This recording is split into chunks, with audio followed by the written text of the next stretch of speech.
Welcome aboard, friends. If you're someone who's been scrolling through dreamy cruise photos, comparing itineraries, wondering what really happens once that ship leaves the port, this video is for you. Whether you're a first-time cruiser, a curious planner, or someone who loves the idea of sailing but wants to avoid rookie mistakes, you're in the right place. Because while cruise brochures promise cocktails by the pool and five-star dinners, what they don't tell you is just as important. Today, we're uncovering the cruise secrets that crew members quietly wish you knew. Tips that could save your money, your comfort, and even your dignity. So before you pack that floral shirt and sun hat, make sure you hit the subscribe button to join our TravelVibes community. We've got the kind of travel wisdom that goes way beyond the welcome drink. Number 1. Your cabin is not a DIY lab or laundry room. Now let's start with a space you'll spend a lot of time in. Your cruise cabin. It's small, cozy, and feels like your own little sanctuary on the sea. But here's the thing, what you do in there isn't always as private as you think.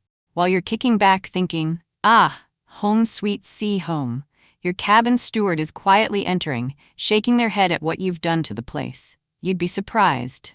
Some guests treat their cabin like a garage sale, a science experiment, or a college dorm.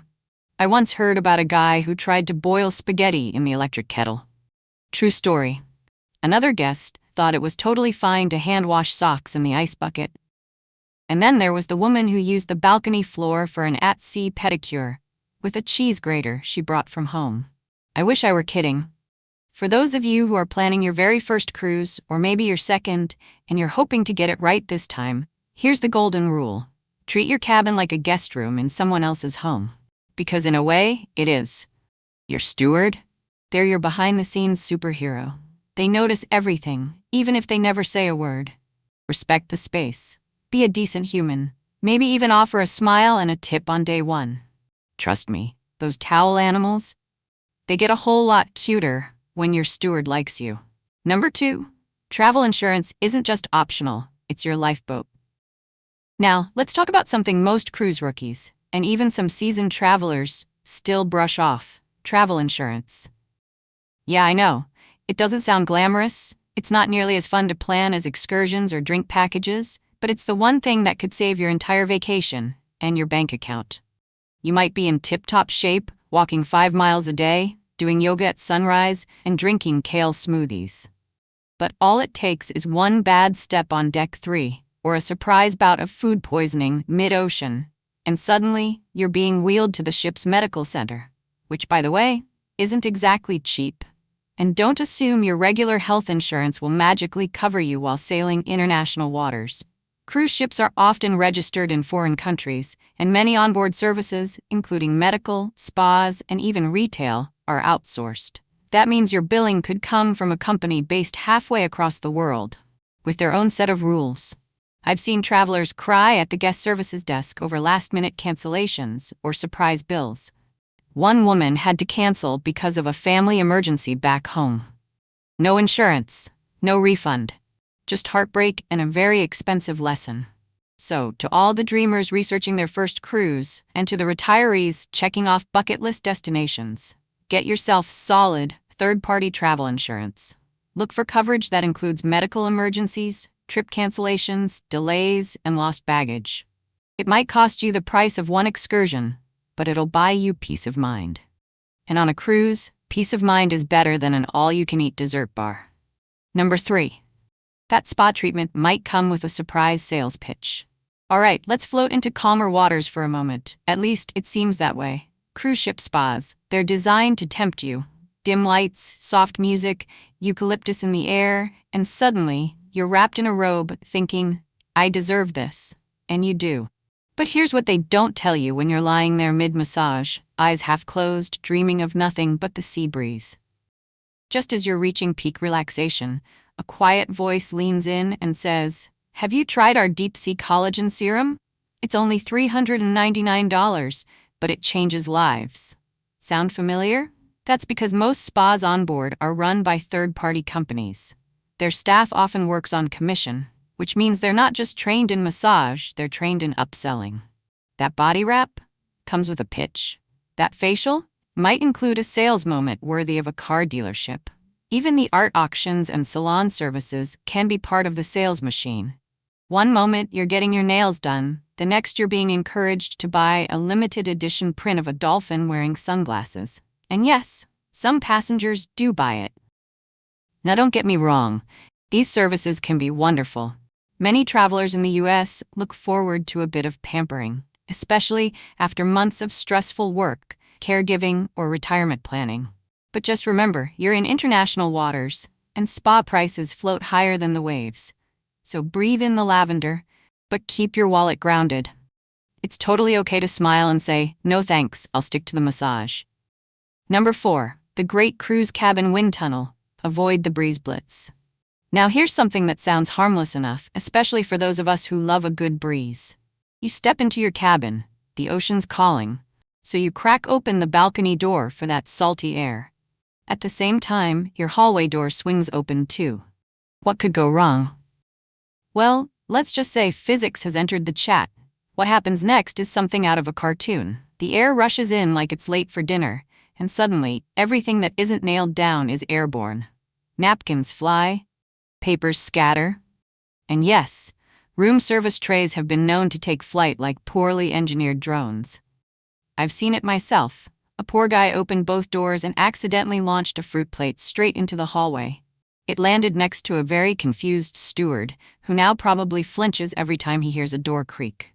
For our American viewers, especially families traveling with kids or seniors who need stability, this is more than just funny.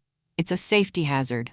So take it slow. Let one door close before opening the other. You'll keep your dignity intact, and more importantly, you'll avoid becoming the viral story of Deck 7. Number 5.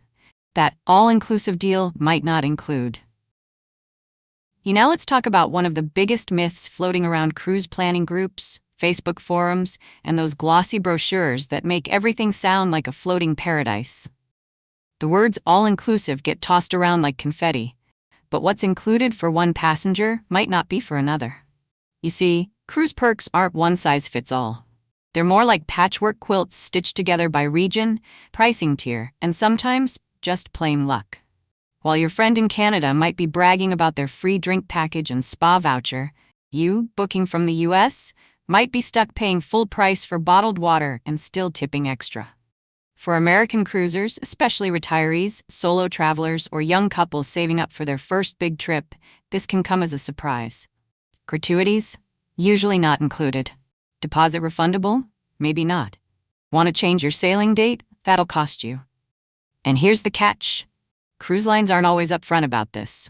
They assume you'll read the fine print, tucked away beneath the fireworks photo and the smiling couple sipping mocktails. So before you book that deal of the decade, double-check what's actually included for your region. Don't just assume your perks will match someone else's. It's not about getting less, it's about knowing what you're actually getting. Because on a cruise, assumptions cost money. And pina coladas taste better when they're not a surprise charge on your statement. Number 6. That soft serve machine isn't as sweet as it looks. Now let's talk about one of the most beloved cruise traditions, the magical moment you spot the soft serve machine.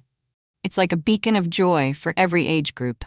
Kids run to it, grandparents smile at it, and let's be honest, even the most serious traveler makes at least one late-night ice cream stop. But before you grab that cone and pull the lever like it's a slot machine, pause for a second, because here's the not-so-sweet truth. That lever? It's been touched by hundreds of hands, many of them freshly chlorinated, questionably dried, or straight out of the buffet line. I once saw a little boy lick the nozzle, change his mind, and walk away like nothing happened. True story. And if you think crew members are wiping it down after every use, well, bless your optimistic heart. Hygiene standards exist, but reality sometimes melts faster than the ice cream itself. For American cruisers, especially families with kids or older adults looking for a treat after dinner, this is where a little strategy helps. Use a napkin to pull the lever, choose a bowl and spoon, or just admire it from afar and opt for the pre-plated desserts behind glass. They've had a lot fewer fingerprints on them. Because while soft serve might feel nostalgic, so does food poisoning, and nobody wants that kind of cruise memory. Number 7. Beware the buffet eggs. They might bounce. Let's stroll into breakfast territory, shall we? Picture this.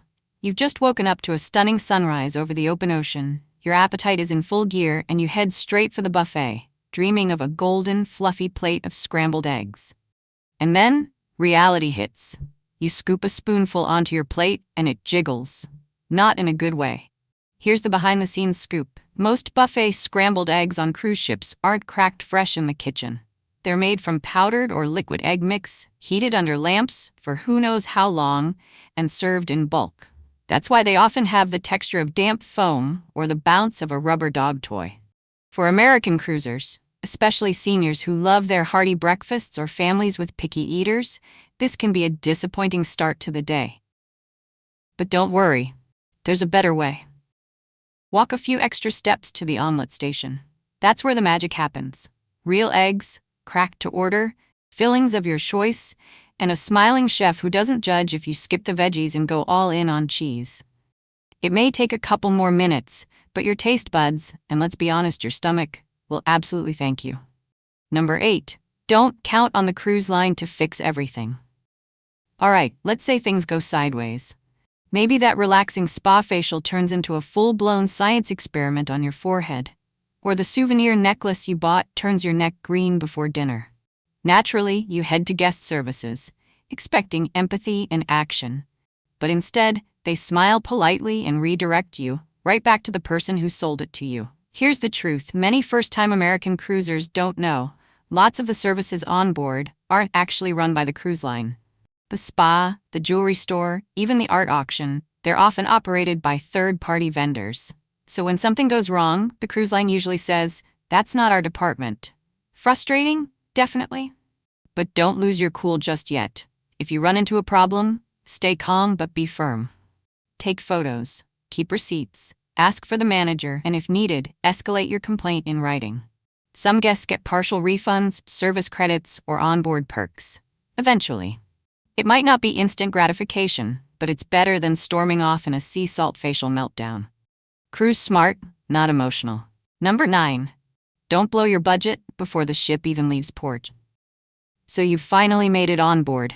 The ocean's sparkling, your suitcase is unpacked, and you're already rocking those cruise flip-flops like a pro. The onboard shops are calling your name. You wander in, wide-eyed, and before you know it, you've bought a ship-branded hoodie, 3 coffee mugs for people you barely know, and signed up for a hot stone massage you're not sure you even want. Hey, it happens to the best of us. Especially American travelers who've been saving up, planning for months, and are ready to let loose. That vacation mindset is powerful. But here's a tip the seasoned cruisers keep to themselves. The best deals don't happen on day 1. They show up later. As the cruise goes on, especially around days 4 and 5, shops quietly start dropping prices. Spa treatments suddenly get limited-time discounts. Photo packages go from wow to why not. It's all part of the strategy. Tempt early, reward the patient. So pace yourself. Walk through the shops, window browse. Mentally bookmark that necklace you like or that excursion you're eyeing. There's a good chance it'll get cheaper, and you'll feel smarter for waiting. Your wallet will thank you. And so will your future self when you're sipping coffee in that one cruise mug you actually use. Number 10. Don't let tiny hitchhikers ruin your ocean view. Here's something most cruise brochures will never mention, and trust me, you won't find it listed under amenities. Even in the most elegant suites with plush bedding and towel swans folded with love, there's a tiny risk that some very unwelcome guests may be lurking. Yes, I'm talking about bed bugs. Rare? Sure. But impossible? Not exactly. Now before you panic and cancel your stateroom, take a deep breath. This tip is more about being smart than being scared. When you first walk into your cabin, resist the urge to belly flop onto the bed. Instead, do a quick 5-minute check. Pull back the sheets. Take a peek at the corners of the mattress, especially along the seams. You're looking for little black dots or reddish smudges. Signs that something microscopic might have checked in before you did. Use your phone's flashlight if the lighting is dim. It's not the most glamorous part of your cruise, but if you've got sensitive skin, allergies, or you're a light sleeper, it's a step worth taking. Especially for older adults, families with young kids, or solo cruisers from the US who are used to hotel standards, You'll feel a whole lot better knowing your bed is just for you, and not some six-legged stowaway. Number 11. Your cabin feels private, but it's not as private as you think. Cruise ships today are floating wonders of design, luxury, and, well, surveillance. And while your cabin may feel like your own personal hideaway at sea, the reality is a little more high-tech than most passengers realize. There are cameras in public spaces, of course, that's expected.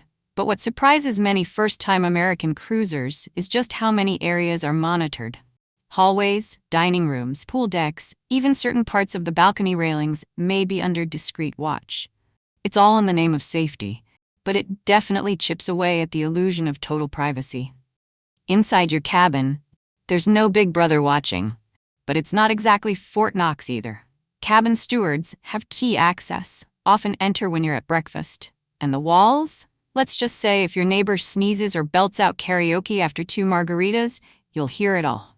So whether you're dancing in your bathrobe or venting to your travel buddy about the disappointing trivia game, just remember, sound travels. A little discretion goes a long way, especially if you don't want to become the unofficial entertainment on your deck. Number 12. Don't book it and forget it. Watch that price like a hawk. Let's talk about something that feels a bit sneaky, but in a good way. You've booked your cruise, you're excited, and your countdown app is already running. But then a week later, you stumble across the same exact cruise, same cabin, and it's now $200 cheaper. Ouch, right? Here's what many American cruisers don't know. If the price drops before your final payment, you can often call the cruise line and get a price adjustment or a nice little onboard credit. Some cruise lines even honor drops after final payment if you catch it quickly and ask nicely. But they're not going to announce it with balloons and confetti. You have to do the homework. Set up a price alert. Check the cruise site every few days. Think of it like couponing for the high seas. A little obsessive, maybe, but totally worth it. And hey, saving that extra money might just cover a specialty dinner, a spa upgrade, or that cocktail with the tiny umbrella you didn't think you could justify. Smart travelers don't just book and forget. They stay in the game until the ship sails. Number 13. Don't let the fine print fool you. It's friendlier to the cruise line than to you. You know that tiny checkbox you clicked when you booked your cruise? The one that said, "I agree to the terms and conditions"? Yeah, that little box comes with some mighty powers, and most of them don't work in your favor. What a lot of first-time American travelers don't realize is that your cruise contract is more like a rule book written by the cruise line for the cruise line. And once you're on board, it's game on. They can search your cabin at any time. They can confine you to your room if they think you're a health risk. They can skip ports, change routes, or drop you off at the next stop if things really go sideways. And the kicker? They don't even have to refund you for it. Oh, and remember that cute photo the ship photographer took of you sipping a cocktail? The cruise line can use that in their marketing without asking or paying you a cent. Imagine opening a brochure next year and seeing yourself in swim trunks mid-bite at the buffet. So read your contract, or at the very least, understand the basics before you sail. Because cruising is amazing, but cruising informed? That's how smart travelers do it. Eyes open, flip-flops on. Number 14. Don't snooze through the safety drill. It's not just formality. The muster drill. That moment when you're asked to stop sipping your welcome drink, put down your shrimp cocktail, and head to your assigned safety station. For many seasoned American cruisers, it feels like déjà vu. I've done this 10 times, they say, half listening while scrolling through photos of the buffet. But here's the truth. Emergencies don't care how many cruises you've been on or how confident you feel. When things go wrong at sea, they go wrong fast. One power outage, one unexpected squall, and suddenly everyone's looking around like it's a real-life pop quiz, and they forgot to study. Knowing where your life jacket is, how to wear it, and exactly where to go might not feel exciting. But it's the difference between being calmly prepared and running in circles, wearing flip-flops and panic. So the next time the crew asks for your attention during the safety briefing, treat it like the most important 5 minutes of your cruise. Because it just might be. Even if you never need it. Knowing you're ready? That's peace of mind no drink package can buy. Number 15. Don't lose sight of the real reason you set sail. Now here's a reminder that might just be the most important tip of them all. After all the packing lists, boarding passes, and late-night Googling of best things to do in Cozumel, it's easy to get caught up in the noise. You didn't book this cruise just to monitor omelet stations or outsmart spa pricing. You didn't come aboard to stress over souvenir sales or get the perfect selfie angle by the pool. No, you booked this trip because something inside you craved a break, a breath, a deeper kind of joy. Whether you're a busy parent, a retired adventurer, or someone finally treating yourself after years of maybe next year, this cruise is yours. Yours to relax, yours to recharge, yours to make memories that won't expire with your room key. So yes, be smart, plan ahead, avoid the rookie mistakes. But once you're out at sea, let go a little. Watch the sunset, eat the dessert. Laugh too loudly at the trivia game. Because the best cruises aren't the ones where everything goes perfectly. They're the ones where you show up, fully, joyfully, and without checking your watch every 5 minutes. That's the kind of cruise that stays with you long after you've unpacked. And as you stand at the rail, wind in your hair and nothing but ocean ahead, remember this: it's not about chasing perfection, it's about collecting moments. A quiet sunrise on the balcony, a belly laugh at dinner, that feeling of being exactly where you're meant to be, even if your suitcase is a little overpacked. Because the best cruises aren't just vacations, they're reminders that life can still surprise us, that joy can come from a towel folded like an elephant, and that sometimes the smartest thing you can do is simply let go and float. So if this video gave you even one helpful idea or a reason to smile, go ahead and hit that like button. Subscribe to Travel Vibes for more honest, heartfelt cruise wisdom from someone who's been there, got seasick, and came back for more. Until next time, keep your heart open, your passport ready, and your sense of humor on standby. We'll see you on deck.